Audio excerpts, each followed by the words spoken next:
Hi, I'm Jayla. Life was pretty sweet until my mother-in-law decided to play scientist with my baby's life. I'm a pediatric nurse, which makes this whole mess even more insane. The guest room's all set up, Rachel. I watched my mother-in-law wheel in her third suitcase. She'd sold her house, claiming she needed a fresh start, and my husband Marcus couldn't say no to his mama's temporary stay. This is just perfect, sweetie. Now I can help with my grandbaby full-time. Her smile didn't quite reach her eyes. I picked up my 6-month-old Kai from his playmate. Thanks, but we've got a pretty good routine going. Plus, with his garlic allergy. Oh, stop with that nonsense. No one in our family has ever had allergies.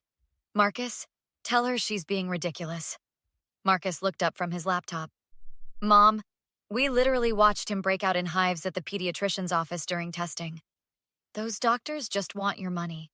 Back in your day, kids just suffered quietly. Emma, my sister-in-law, walked in with her perfect timing. Hey sis, brought you that special formula you asked for. You're enabling this paranoia, Emma. My grandson needs regular food to build immunity. Actually, Rachel, food allergies can be life-threatening. I held Kai closer. Dr. Chen confirmed it with multiple tests. 3 generations of my family ate everything and were fine. You're just being one of those helicopter moms. The guest room's ready whenever you want to unpack. I needed to change the subject before I lost my cool. Emma followed me to the kitchen. You okay? Mom's been here, 2 hours? And she's already questioning my parenting. Did you hear about the garlic bread incident at Sunday dinner? When she tried to sneak some onto Kai's high chair? Marcus told me. He keeps saying she'll adjust, but I don't know. Something feels off. Trust your gut. Want me to talk to Marcus? Could you? He listens to you differently. Sometimes I think, girl, you won't believe what I found in my old room. Rachel burst in, waving photos. Marcus was such a chunky baby, ate everything I gave him, and look how strong he turned out. I exchanged glances with Emma. This was going to be a long, temporary stay. That night, after everyone went to bed, I double-checked the kitchen cabinet locks. Call me paranoid, but something about Rachel's fixation on Kai's allergy had me on edge. Little did I know, my instincts were about to be proven terrifyingly right. The baby monitor's screech jolted me awake at 3 a.m. Something was wrong with Kai's breathing. I rushed to his room and found him covered in hives, gasping. Marcus, call 911-inch. I grabbed the EpiPen while Rachel appeared in her robe. Oh, he's just having a little fuss. Get out of my way. I administered the shot with shaking hands. At the ER, Dr. Wilson confirmed anaphylaxis. The blood tests show garlic exposure. How did this happen? Impossible. I triple-check everything. My best friend Taylor rushed in, still in her security company uniform. I got your text. The nursery cameras picked up something last night. She pulled out her tablet, showing footage of Rachel in the kitchen at 2 a.m., sprinkling something into prepared bottles. That could be anything, Rachel protested. I was just adding vitamin drops. Mom, we don't give him vitamin drops. Marcus rubbed his face. But maybe it was a mistake. A mistake? She could have killed him. I showed him Kai's oxygen stats. Let's not overreact. Mom wouldn't. Actually? Taylor zoomed in on the footage. That's your garlic powder container, Rachel. The one from your spice box? I was trying to help. These modern mothers with their made-up allergies. In my day. In your day, kids died from things we can now prevent. My hands were shaking. Marcus, choose right now. Your mother's pride or your son's life. You can't ask me to choose. Your son is hooked up to monitors because of her. I'm calling the police. Jayla, wait. No, you wait. Remember Cousin Michael, the one who died as a baby? Taylor pulled up an old obituary on her phone. Respiratory failure after a family dinner. Ring any bells, Rachel? Rachel's face went white. That was different. Was it? Because I pulled the medical records. Undiagnosed garlic allergy. Marcus finally looked at his mother. Is this true? I was trying to prove Jayla wrong. Our family is strong. The police officer entered with perfect timing. Mrs. Williams, we need to take your statement about tonight's incident. I watched them lead Rachel away, her protests echoing down the hospital corridor. Marcus tried to touch my shoulder, but I pulled away. I'm staying with Taylor tonight. You need to decide if you're a husband and father first or a son who can't stand up to mommy. Taylor helped me pack a bag while Marcus sat with Kai. The monitors beeped steadily, each sound a reminder of how close we'd come to tragedy. 3 days after the incident, I sat across from the CPS investigator while Emma held my hand. The allergy isn't real. I was protecting my grandson from becoming soft. Rachel's voice carried through the station walls. She did the same thing to my daughter. Emma leaned forward.